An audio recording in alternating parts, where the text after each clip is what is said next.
Hello and welcome to ensure civil services. चलिए start करते हैं। क्वेश्चन नंबर 1, आपको बताना है लिथोस्फेयर इनमें से किस किस लेयर के बीच आता है। आपके ऑप्शंस हैं upper and lower mantle, crust and core, crust and upper mantle या फिर मेंटल एंड कोर। तो आंसर पे पहुंचने से पहले एक बार देख लेते हैं। ये डायग्राम है, ये देखिए इंटीरियर ऑफ अर्थ का डायग्राम है। आपको पता है कि अर्थ 3 लेयर्स में डिवाइडेड होता है। कौन कौन सी? Crust, mantle and core. तो ये आप देख सकते हैं इस डायग्राम में, जो लिथोस्फेयर है वो किसको बोला जा रहा है? ये सबसे ऊपर वाली लेयर क्रस्ट है, उसके बाद आती है मेंटल और उसके बाद आती है कोर। तो जो क्रस्ट और अपर मेंटल है उसके बीच में जो एरिया है उसको मतलब क्रस्ट और अपर मेंटल मिलके लिथोस्फेयर बनाते हैं। तो ऑप्शन कैसे हो गया? Option C, crust and upper mantle. Question number 2, इन निम्नलिखित कथनों पर विचार कीजिए। आपका पहला ऑप्शन है जो आउटर कोर होता है वो लिक्विड स्टेट में होता है, जबकि जो इनर कोर होता है वो सॉलिड स्टेट में होता है। दूसरा ऑप्शन है कोर जो होता है वो निकल और आयरन से बना होता है। आपको बताना है इनमें से कौन से कथन सही है। तो ये जो हमने अभी डायग्राम देखा इंटीरियर ऑफ द अर्थ का, इसी में आप देख लीजिए कोर जो है, ये आप देख रहे हैं कोर का जो बाहरी पार्ट है वो कौन सा, वो किस उसमें है फॉर्म में, लिक्विड फॉर्म में, और जो इनर है एकदम वो सॉलिड फॉर्म में है। और कोर जो होता है वो निकल और आयरन से बना होता है, इसीलिए उसे नाइफ लेयर भी कहते हैं। तो ऑप्शन क्या सही हो गया? ए और बी दोनों सही हैं। Option C both 1 and 2। Question number 3, आपको बताना है कॉन्स्टिट्यूएंट असेंबली के बारे में इनमें से कौन से कथन सही है। पहला, वो एडल्ट फ्रेंचाइजी पे बना था। ऑप्शन 2, वो डायरेक्ट इलेक्शंस के थ्रू बना था।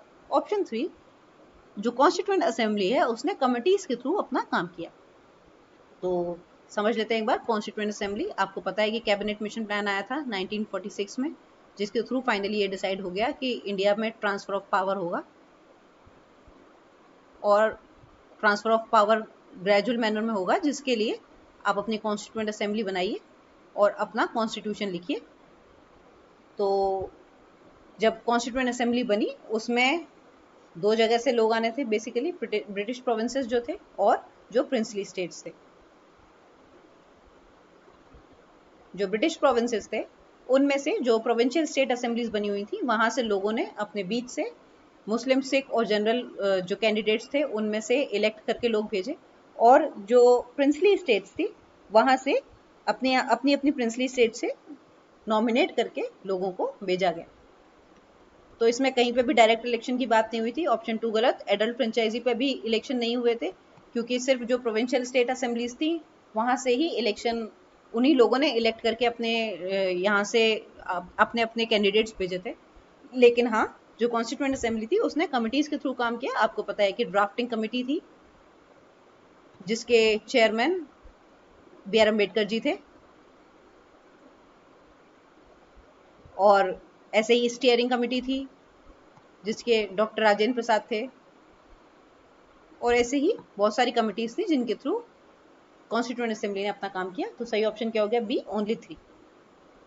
क्वेश्चन नंबर 4, आपको बता इन स्टेटमेंट्स को एक बार देखिए। आपके स्टेटमेंट्स हैं। पहला ऑप्शन, लेजिस्लेटिव काउंसिल जो होती है वो, उसकी जो साइज है वो वहां उसी स्टेट की लेजिस्लेटिव असेंबली की आधी जो साइज है उसके बराबर हो सकती है, उससे बड़ी भी हो सकती है। ऑप्शन 2, जो गवर्नर ऑफ द स्टेट होता है वो लेजिस्लेटिव काउंसिल का चेयरमैन नॉमिनेट करता है। आपको बताना है इनमें से कौन से कथन सही हैं। तो एक बार लेजिस्लेटिव काउंसिल समझ लेते हैं पहले। आपको पता है लेजिस्लेटिव काउंसिल एट प्रेजेंट सिर्फ 6 स्टेट्स में है। पहले 7 थी, फिर जम्मू एंड कश्मीर हट गया। तो इसके लिए सर हमेशा ये ट्रिक बताते हैं, टीवी जुकाम, उसमें जे कट गया क्योंकि जम्मू एंड कश्मीर हट गया और यूटी बन गया।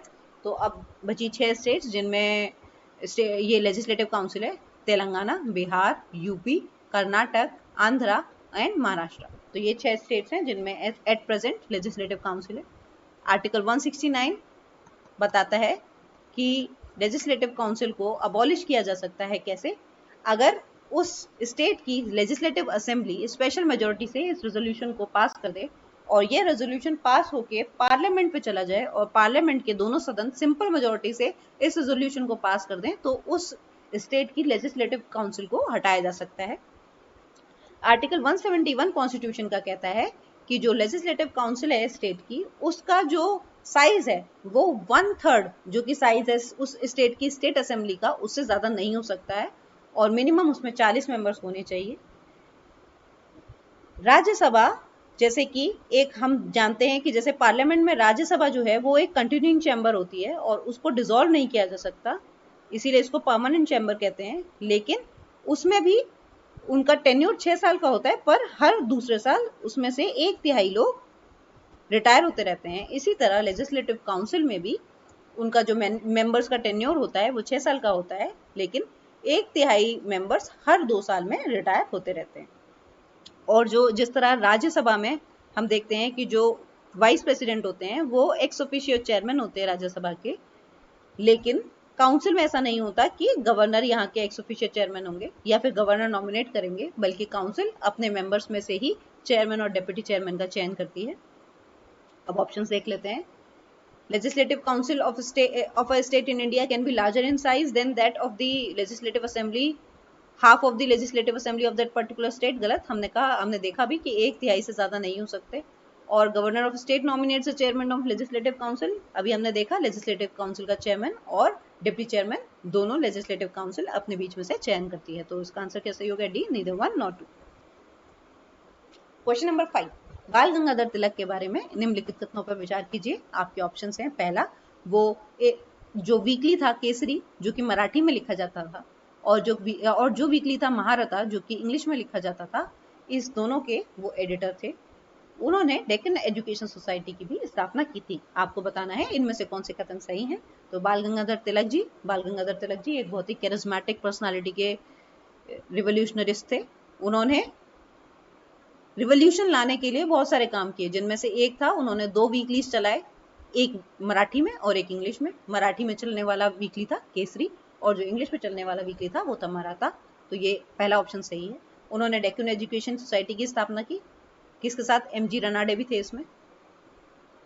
इन्होंने फर्ग्यूसन कॉलेज पुणे, इसकी भी स्थापना में इनका हाथ था। इनको वेलेंटाइन चिरोल के द्वारा फादर ऑफ इंडियन अनरेस्ट कहा गया।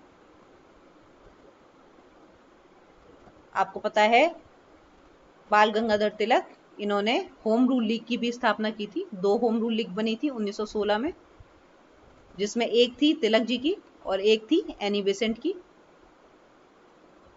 तिलक की जो होम रूल लीग थी वो कुछ लिमिटेड एरियाज में थी, जबकि एनी बेसेंट की काफी ज्यादा वाइड रीच थी और इनकी शाखाएं भी ज्यादा थी। एनी बेसेंट की, तिलक की कम थी। लेकिन तिलक की कहां पर थी? महाराष्ट्र, कर्नाटक, इस वाली बेल्ट में इनकी तिलक की जो होम रूल लीग की शाखाएं थी वो थी। और तिलक जी, बाल गंगाधर तिलक, इनको अभी हमने समझा कि फादर ऑफ इंडियन अनरेस्ट बोला गया वेलेंटाइन चिरोल के द्वारा। इन्होंने 2 तरीके के फेस्टिवल्स स्टार्ट किए, Shivaji festival and Ganpati festival, लोगों में जागरूकता लाने के लिए। एक बार देख लेते हैं। ये मेरे ख्याल में मैंने सारे पॉइंट्स कंप्लीट कर लिए हैं। डेक्कन एजुकेशन सोसाइटी की स्थापना करी, फर्गुसन कॉलेज की स्थापना करी। इन्होंने स्लोगन दिया था, Swaraj is my birth right and I shall have it. हालांकि जो स्वराज वर्ड था वो पहली बार, चलिए कमेंट बॉक्स में आंसर कीजिए, स्वराज वर्ड पहली बार किस रिवोल्यूशनरिस्ट ने लिया था? इन्होंने, वेलेंटाइन चिरोल ने इनको फादर ऑफ इंडियन अनरेस्ट कहा। इन्होंने गणेश चतुर्थी फेस्टिवल और शिव जयंती फेस्टिवल छत्रपति शिवाजी के एनिवर्सरी पे, बर्थ एनिवर्सरी पे, इन्होंने इन दोनों को महाराष्ट्र रीजन में काफी पॉपुलर किया। इन्होंने ऑल इंडिया होम रूल की लीग की स्थापना करी 1916 में। और ये जो होम रूल लीग थी ये महाराष्ट्र, सेंट्रल प्रोविंसेस, कर्नाटक और बिहार में वर्किंग थी। तो अब एक बार देख लेते हैं। पहला ऑप्शन सही है, इन्होंने इन दोनों वीकलीज की एडिटर थे ये, और इन्होंने डेक्कन एजुकेशन सोसाइटी बनाई थी। Option C both 1 and 2। Question number 6, इनमें से बंदी जीवन किसने लिखी? सही ऑप्शन है ऑप्शन सी, सत्येंद्रनाथ सान्याल, इन्होंने बंदी जीवन की रचना करी। क्वेश्चन नंबर 7, आपको बताना है इनमें से कौन कौन सी वायरल डिजीज है, यानी कि जो वायरस से होती हैं, ऐसी इनमें से कौन कौन सी डिजीज है। आपके ऑप्शंस हैं, A tetanus, Japanese encephalitis, measles, cholera. माफ कीजिएगा, ये आंसर यहीं लिखा रह गया है। टेटनस और कॉलरा दोनों बैक्टीरिया से होते हैं, जबकि जापानीज इंसेफेलाइटिस और मीजल्स ये दोनों वायरस से होते हैं। तो ऑप्शन कैसे हो गया? 2 and 3, option B. Question number 8, आपको बताना है पीएम कृषि सिंचाई योजना के बारे में इनमें से कौन से कथन सही हैं। पहला, ये सेंट्रली स्पॉन्सर्ड स्कीम है। आपको पता होना चाहिए दो तरीके की स्कीम होती है, सेंट्रली स्पॉन्सर्ड और सेंट्रल सेक्टर। स्पॉन्सर्ड क्या होती है, इनमें कुछ परसेंटेज गवर्नमेंट देती है सेंटर, और कुछ परसेंटेज जो होती है वो स्टेट लगाती है। हालांकि जो सेंट्रल सेक्टर्ड होती हैं स्कीम्स, उसमें 100% स्टेक सेंटर का होता है। तो ये क्वेश्चन कह रहा है कि जो प्रधानमंत्री कृषि सिंचाई योजना है, ये सेंट्रली स्पॉन्सर्ड स्कीम है जो कि 2015 में लॉन्च हुई। हर खेत को पानी, मोर क्रॉप पर ड्रॉप, ये दोनों इनके कुछ ऑब्जेक्टिव्स है प्रधानमंत्री कृषि सिंचाई योजना के। इस योजना के तहत एक 5,000 करोड़ का फंड स्थापित किया गया नाबार्ड के साथ इन ऑर्डर टू अचीव पर ड्रॉप मोर क्रॉप। तो आपको बताना है इनमें से कौन कौन से कथन प्रधानमंत्री कृषि सिंचाई योजना के बारे में सही। तो पहला ऑप्शन एकदम सही है, प्रधानमंत्री कृषि सिंचाई योजना एक सेंट्रली स्पॉन्सर्ड स्कीम है जो कि 2015 में लॉन्च की गई।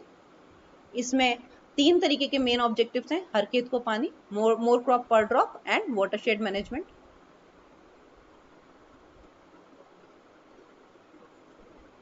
जो हर खेत को पानी है, इसका मतलब कि जो भी कल्टिवेबल एरिया है जिसमें हम कल्टीवेशन हो सकती है देश में, उपजाऊ जो एरिया है उसको बढ़ा के इरिगेशन के अंदर लाने के लिए, जो सिंचाई हो सके उसके लिए अंदर लाने के लिए ये हर खेत को पानी चालू किया गया। मोर क्रॉप पर ड्रॉप मतलब जो पानी की एक एक बूंद है उससे ज्यादा क्रॉप को पानी लग सके, मतलब जितना पानी अवेलेबल है उस पानी से ही उसको इतना एफिशिएंटली यूज किया जाए कि जितना ज्यादा क्रॉप्स हैं वो ज्यादा उन सब में उस पानी से यूटिलिटी हो सके। ऑप्शन 3 ये भी सही है, दोनों हर खेत को पानी और मोर क्रॉप पर ड्रॉप इसी प्रधानमंत्री कृषि सिंचाई योजना के ऑब्जेक्टिव्स हैं। और इस योजना के तहत मोर क्रॉप पर ड्रॉप के लिए 5,000 करोड़ रुपए का एक फंड स्थापित किया गया नाबार्ड के साथ। तो ये 3 ऑप्शन सही हैं। इसका सही आंसर क्या है, D, all of the above. ये एक बार देख लीजिएगा, जैसे कि अभी हमने बताया कि सेंट्रली स्पॉन्सर्ड स्कीम है, तो जो सेंटर स्टेट्स का रेशियो है वो 75:25 है। हालांकि जो नॉर्थ ईस्टर्न रीजन्स हैं जो कि अभी मानते हैं कि काफ़ी अभी डेवलप नहीं हुए हैं और उनके पास फंड्स की कमी रहती है, तो उसको 90:10 मोस्टली यही रहता है, हिमालयन रीजन्स और नॉर्थ ईस्टर्न रीजन्स का रेशो सेंट्रली स्पॉन्सर्ड स्कीम में। और ये देखिए, ये पर ड्रॉप मोर क्रॉप जो है ये ministry of agriculture and farmers development देख रही है। ऐसे ही जो हर खेत को पानी है इसको मिनिस्ट्री ऑफ वाटर रिसोर्सेज देख रही है, और वाटरशेड डेवलपमेंट को मिनिस्ट्री ऑफ रूरल डेवलपमेंट देख रही है। क्वेश्चन नंबर 9, आपको बताना है इनमें से कौन सी ट्रिब्यूटरीज रिवर कृष्णा की हैं। आपके ऑप्शंस हैं मलप्रभा, भीम, मुन्नेरू और मूसी। आपको बताना है इनमें से कौन कौन सी जो रिवर्स हैं वो कृष्णा रिवर की एक ट्रिब्यूटरी हैं। एक बार देख लेते हैं पहले कृष्णा रिवर की ट्रिब्यूटरीज। देखिए राइट बैंक और लेफ्ट बैंक करके लिखी हुई है। राइट बैंक में कौन कौन सी है, वरना, पंचगंगा, दूधगंगा, घटप्रभा, मलप्रभा और तुंगभद्रा। कैसे याद करेंगे, वर पर दूध, घी, मल, तू, तो वरना, पंचगंगा, दूधगंगा, घटप्रभा, मलप्रभा, तुंगभद्र। तो ये हो गई राइट बैंक ट्रिब्यूटरीज। और ऐसे ही लेफ्ट बैंक ट्रिब्यूटरीज कौन कौन सी है, डॉन, भीम, डेंडी, मूसी, पलेरू, मुनेरू। इसको कैसे याद करेंगे, धोबी, डंडा, मुसीबत पर मारे। कौन कौन सी हो गई, डॉन, धोबी, धो, भीम, बी, धोबी, डंडा, डिंडी, मुसीबत, मूसी, पर, पलेरू, मारे, मुनेरू। तो ये हो गई लेफ्ट बैंक ट्रिब्यूटरीज। अब क्वेश्चन देख लेते हैं। आपको बताना है कृष्णा रिवर की कौन कौन सी ट्रिब्यूटरीज है। मलप्रभा अभी हमने देखी है, कौन सी ट्रिब्यूटरी थी ये, राइट बैंक ट्रिब्यूटरी। भीम अभी हमने देखी है, कौन सी ट्रिब्यूटरी थी, लेफ्ट बैंक ट्रिब्यूटरी। मुनेरू अभी हमने देखा है, कौन सी है, लेफ्ट बैंक। और मूसी अभी हमने देखा लेफ्ट बैंक। तो चारों ट्रिब्यूटरीज हैं, ऑप्शन डी 1 2 3 4 चारों सही हैं। ये मैप में दिया हुआ है, आप देख लीजिएगा, पीडीएफ आपको मिल जाएगी। क्वेश्चन नंबर 10, आपको बताना है दस्ते मार्गो जो कि जिसको डेजर्ट ऑफ डेथ भी कहा जाता है, वो इनमें से किस कंट्री में लोकेटेड है। आपके ऑप्शंस हैं कजाकिस्तान, इसमें आपको मत देखिएगा, अभी पहले क्वेश्चन देख लीजिए, कजाकिस्तान, अफगानिस्तान, उज्बेकिस्तान, ईरान, इनमें से किस कंट्री में दस्ते मार्गो है स्थापित है, लोकेटेड है? सही ऑप्शन है ऑप्शन बी, अफगानिस्तान। ये देख लीजिए मैप में आपको दिख रहा है, ये जो पीला डॉट है और ये है अफगानिस्तान की बाउंड्री।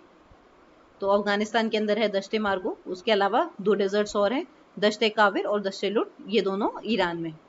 इसी के साथ आपके आज के 10 क्वेश्चन समाप्त होते हैं। अगर आपको सेशंस पसंद आ रहे हो और आपको इनसे बेनिफिट हो रहा हो तो प्लीज़ सेशंस को लाइक कीजिए, शेयर कीजिए और चैनल को ज़्यादा से ज़्यादा सब्सक्राइब कीजिए। Thank you.